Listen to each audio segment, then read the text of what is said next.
और आज मैं आप लोगों को एनसीईआरटी बुक के क्लास 11th के चैप्टर पाथ टू मॉडर्नाइजेशन को एक्सप्लेन करने जा रही हूँ। ये जो चैप्टर है ये बहुत ही आसानी से आप हमारे एक्सप्लेनेशन को सुने, आप आसानी से इसे समझ सकते हैं। जो चैप्टर का नेम है वो है हम लोगों का पाथ टू मॉडर्नाइजेशन, यानी आधुनिकीकरण के रास्ते। ये चैप्टर में कैसे दो कंट्री चाइना और जापान अपनी हिस्ट्री के जरिए अपने आप को टॉप में लाते हैं, यानी two major East Asian countries यानी चाइना एंड जापान। किसी भी चीज को जानने के पहले उसके फ्लैशबैक को जानना बहुत आवश्यक हो जाता है। हमारी जो चैप्टर्स है इसके फर्स्ट लाइन के फर्स्ट टॉपिक पे दिया है कि east Asia at the beginning of the 19th century was the dominated by China।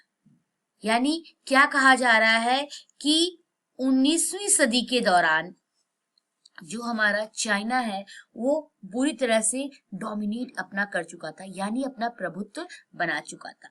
और उस समय जो किंग डायनेस्टी थी, the king dynasty here to a long tradition seemed secure in its power while Japan a small island country।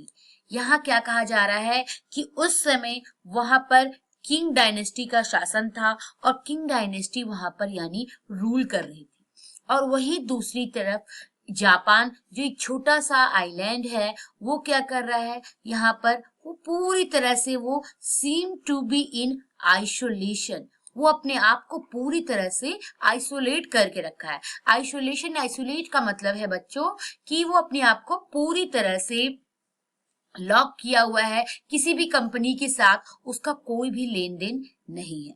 Yet with in a few decades China was thrown a turmoil, unable to face the colonial challenge। यहाँ पे क्या बताया जा रहा है कि उसके बावजूद कुछ ही दशकों के भीतर चीन अशांति की गिरफ्त में आ गया और औपनिवेशिक चुनौतियों का उसको सामना करना पड़ रहा है।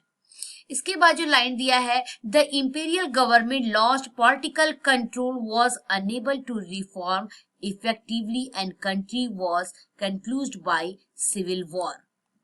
और यहाँ क्या बताया है, कुछ कारगर सुधार करने में असफल रहा और इस चुनौती के बाद उसको देश में सिविल वॉर की लपटों में वो आ गया। यानी उसको ऐसा लग रहा था, जो अपोजिट पार्टी हमारी चाइना थी, उसको ऐसा लग रहा था कि उसको एक वॉर करने की आवश्यकता है, क्योंकि वो बाकी देशों के वजह से वो अपने आप को वीक महसूस कर रहा था, अपने आप को कमजोर महसूस कर रहा था।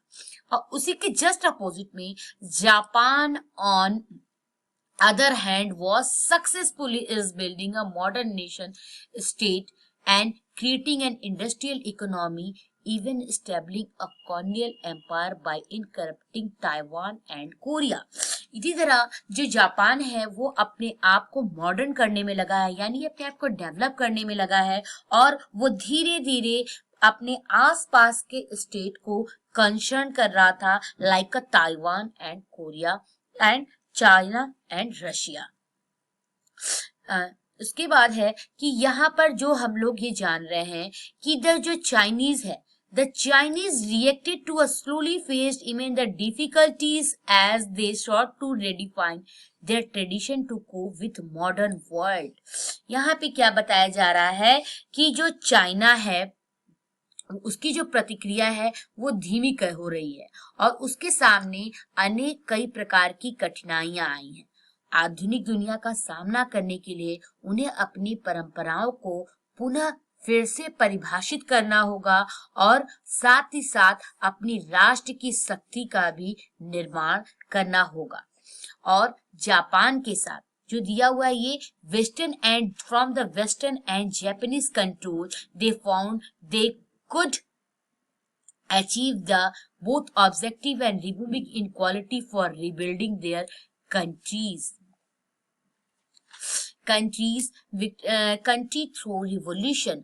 इन लोगों को ऐसा लग रहा है कि अपने देश में एक प्रकार की हमें क्रांति लानी होगी, जिससे हम अपनी वहां के प्रॉब्लम्स को सॉर्ट आउट कर सकेंगे।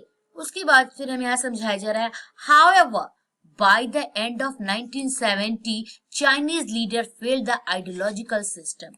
1949 के बाद चाइना को लग रहा है कि हमें अपनी आइडियोलॉजी को बिल्कुल चेंज करना होगा और अपनी आर्थिक अवस्था को तब जाके हम सुधार सकेंगे और अपना विकास कर सकेंगे। These lead to the wide-ranging reform the economy that brought back a capitalism and free market even as Communist Party retained political control। यहाँ पर क्या बताया जा रहा है कि जब 1970 के दशक तक आखिरी तक चीनी नेताओं को लगने लगा कि देश में विचारधारात्मक व्यवस्था और आर्थिक वृद्धि और विकास में बाधा डल रही है, तो इसी वजह से वो अपनी अर्थव्यवस्था में व्यापक सुधार करना चाह रहे हैं, यानी अपना विकास करना चाह रहे हैं। यद्यपि इसे पूंजीवाद और मुक्त बाजार की वापसी हुई और साम्यवादी दल का राजनीतिक नियंत्रण अब भी बरकरार रहा। उसके बाद दिया है यहाँ कि Japan become an advanced industrial nation but is drive for the empire to let the war defend and hands to Anglo American forces. यानी जापान अपने आप को औद्योगिक राष्ट्र बन गया है और साम्राज्य के लालसा में यानी लालच में युद्ध में अपने आप को झोंक दिया है, यानी अपने आप को युद्ध में लाने करने के लिए स्टार्ट हो गया है। और 1949 के तहत यहाँ पर एंग्लो अमेरिका की सैन्य शक्ति के सामने उसे हारना पड़ा। उसके बाद यहाँ क्या बता रहा है कि 1970 के दशक तक जापान अपनी अर्थव्यवस्था को फिर से सुधार कर अपनी देश के सामने आर्थिक शक्ति बनकर उभर रहा है। यानी सेकेंड वर्ल्ड वॉर के बाद उसमें क्या क्या चीजें हुई हैं।